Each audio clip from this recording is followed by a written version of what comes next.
Good morning fifth class. आज आप लोगों की साइंस की क्लास है और आज हम चैप्टर नंबर 9 पढ़ने वाले हैं, क्लोथ्स वी वेयर। तो जिस तरह के हम कपड़े पहनते हैं उन कपड़ों के बारे में ये चैप्टर है। तो यहाँ लिखा है the three basic needs of human being are food, shelter and clothes. तो जो तीन बेसिक चीज़ें हैं जो इंसान को चाहिए होती हैं वो होता है खाना, रहने की छत और कपड़े। Without food we can not survive, whereas shelter and clothes protect us from changing weather conditions and many other things. तो बिना खाने के तो हम ज़िंदा नहीं रह सकते। और जो छत होती है या जो कपड़े होते हैं ये हमारे को बारिश से, धूप से और आपकी सर्दी से आपको बचाते हैं। जो चेंजिंग हमारा वेदर है उससे हमें बचाता है और भी बहुत तरीक़ों से, बहुत चीज़ों से बचाता है। क्लोथ्स आर नीड, क्लोथ्स जो है हमारी ज़रूरत है। People living in different parts of the country and world wear different types of clothes depending upon the weather conditions and their culture. तो जो लोग होते हैं पूरी दुनिया में या कंट्रीज़ में, आप देखोगे अलग अलग जगह पे अलग अलग तरह के कपड़े पहने जाते हैं। तो इसके दो वजह होती हैं। एक होता है कि उनका वेदर कंडीशन कैसा है, कि अगर बहुत सर्दी वाली जगह है तो लोग काफ़ी ऊन वाले कपड़े पहनते होंगे, और अगर जैसे कोई गर्मी वाली जगह है तो लोग हल्के कपड़े पहनते हैं। और कल्चर कैसा है, जैसे अगर आप देखोगे तो देहरादून में भी पहाड़ी इलाका है और नागालैंड भी पहाड़ी इलाका है, लेकिन दोनों के कपड़े पहनने का ढंग डिफरेंट होता है। ठीक है, तो कल्चर और कंडीशन वहाँ पे ये दो चीज़ें मैटर करती हैं, जिसकी वजह से लोगों का कपड़े पहनने का ढंग भी बदल जाता है। तो clothes protect us from cold, heat, rain, dust and insects. तो कपड़े जो हैं हमें किस किस चीज़ से बचाता है? ठंड से, गर्मी से, बारिश से, धूल से और मच्छरों से या अलग अलग तरह के कीड़ों मकोड़ों से। We wear woollen clothes in winter to protect ourselves from cold. हम सर्दियों में ऊन के कपड़े पहनते हैं अपने आप को सर्दी से बचाने के लिए। और in summers we wear light cotton clothes which absorb sweat and protect us from the heat of the sun. तो जो हम गर्मियों में क्या पहनते हैं? कॉटन के कपड़े पहनते हैं, हल्के कपड़े पहनते हैं जो कि हमारे पसीने को एब्जॉर्ब कर लेता है, यानी कि पसीने को सोख लेता है और हमें गर्मी से बचाता है, धूप से बचाता है।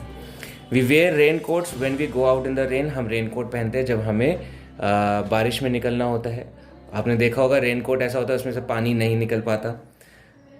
और our clothes protect us from dust too. तो हमारे जो कपड़े होते हैं वो हमें धूल मट्टी से भी बचाते हैं। The clothes settled on the dust settles on our clothes, we can see it on the collars and cuffs of our shirts and other clothes.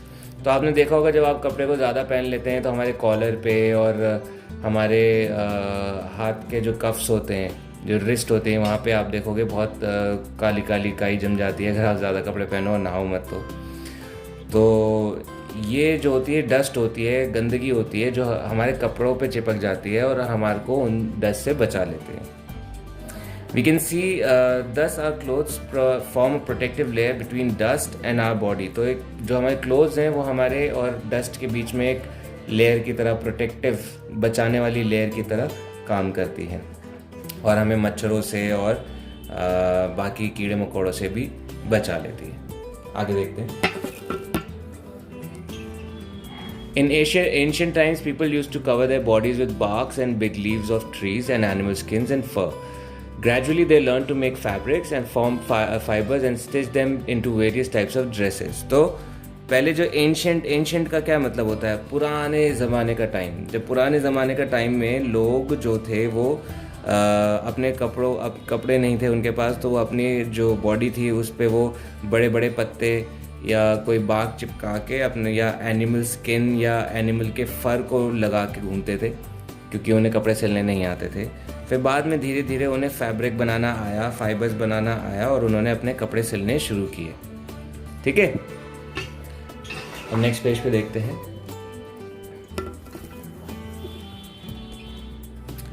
Fibres and there types. तो फाइबर्स क्या होते हैं और कितने तरह के होते हैं ये हम पढ़ेंगे।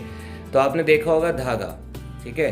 अब धागा जो होता है, अगर आप गौर से देखोगे तो एक धागा ऐसे करके दो तीन धागे जो होते हैं ना, एक धागे में आप दो तीन धागे आप देखोगे घूमे हुए होते हैं। ऊन का अगर आप देखोगे, ऊन का धागा अकेला नहीं आता, अगर आप उसको खोलोगे ना तो उसमें से दो तीन थ्रेड्स निकलेंगे, तो उसको फाइबर कहते हैं। ठीक है, तो हर कपड़े का फाइबर अलग अलग तरह का हो सकता है।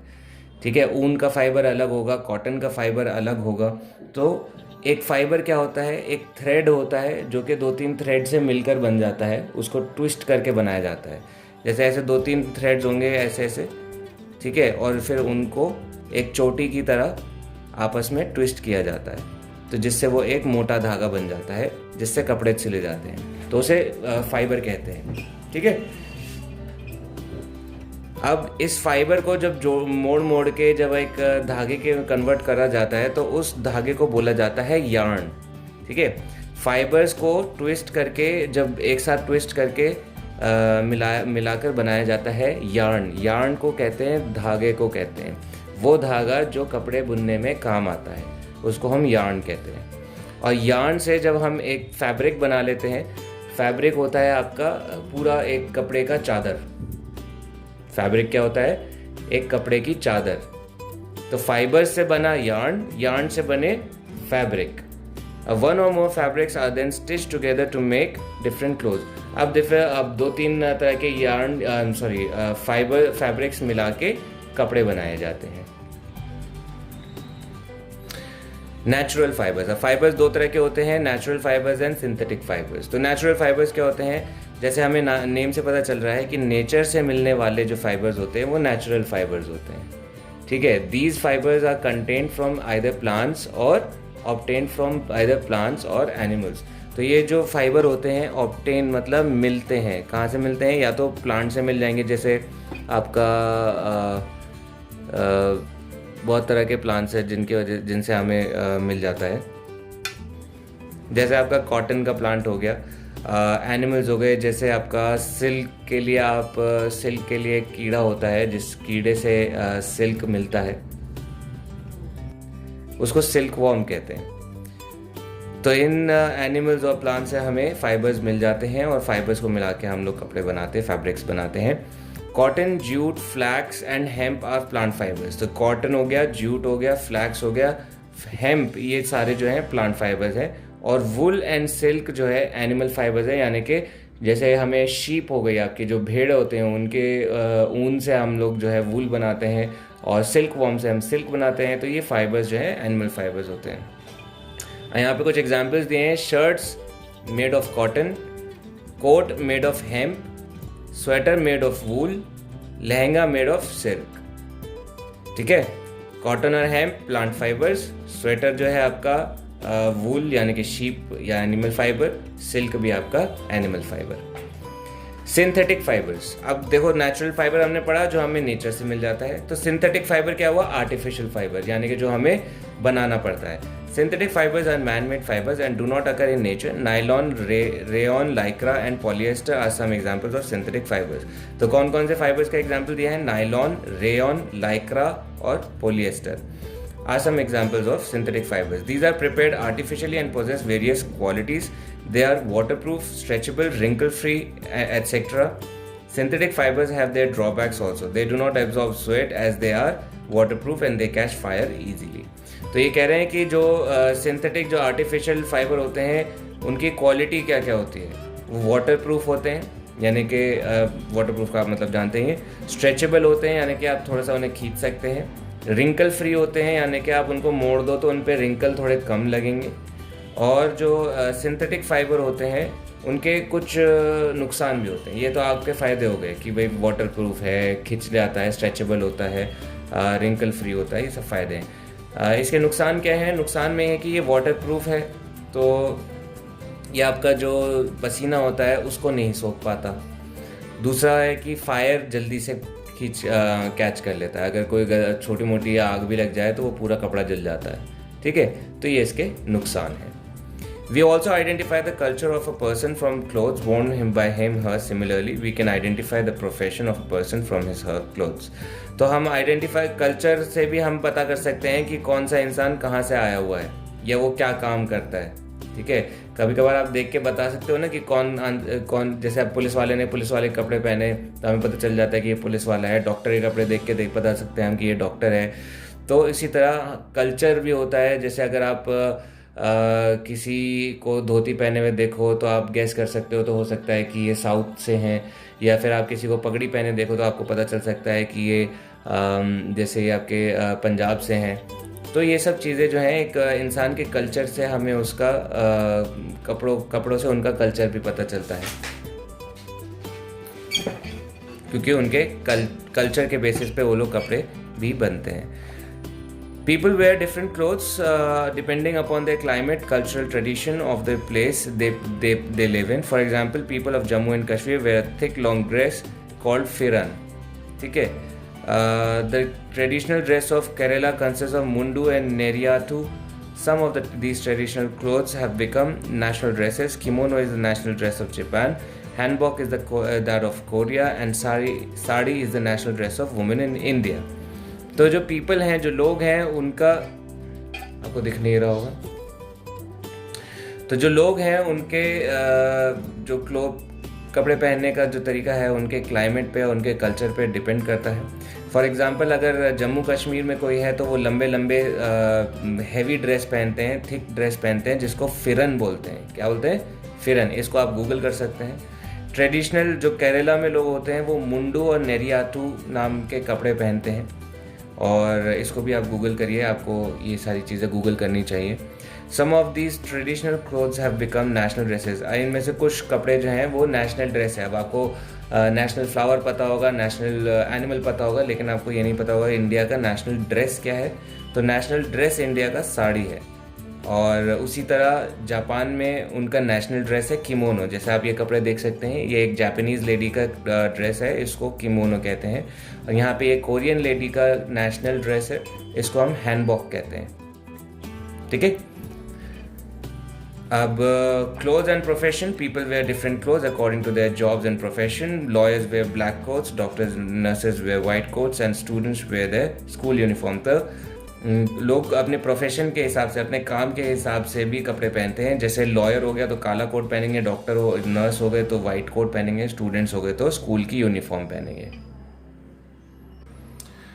तो clothes should be washed properly with a good quality detergent और soap. Coloured clothes should be dried in shade and white clothes should be dried in the sun. तो कपड़ों का ख्याल कैसे रखना है बताया। तो क्लोथ जो है हमारे अच्छे क्वालिटी के साबुन से धोए जाने चाहिए, डिटर्जेंट से धोने जाने चाहिए। और जो कलर्ड कपड़े होते हैं उनको हमें छाँव में सुखाना चाहिए, ना कि धूप में। और जो वाइट कलर के जो कपड़े होते हैं उन्हें हमें धूप में सुखाना चाहिए।